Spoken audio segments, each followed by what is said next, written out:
जगदम्बे काली है, माँ शेरों वाली है, सुनती है सबकी मैया माते भवानी है। भक्तों का उमड़ा सैलाब सोना है, मेरी मैया का सजा दरबार सोना है, मेरी मैया का सजा दरबार सोना है।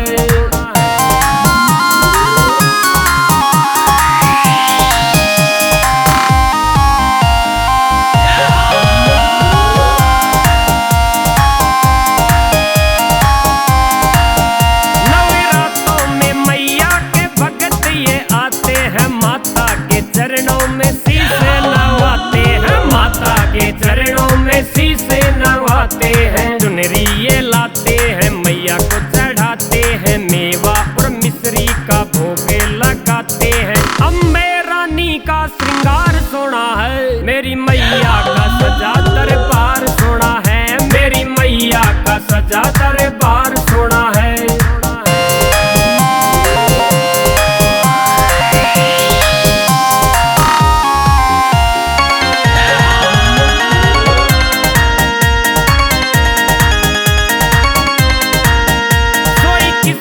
जगाती है माते भवानी, सारी दुनिया तो है मेरी मैया की दीवानी, सारी दुनिया तो है मेरी मैया की दीवानी।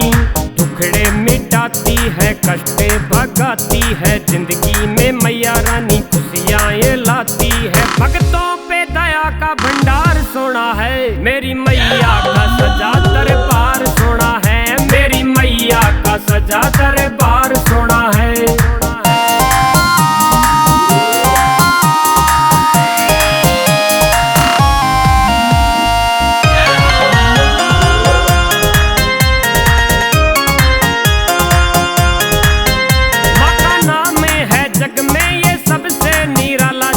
दिल में है मैया करे जिंदगी में उजाला, जिनके दिल में है मैया करे जिंदगी में उजाला।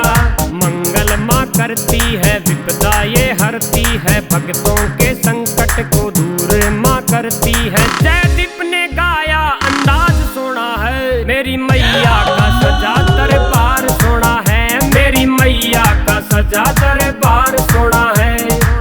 नवराट म्यूजिक।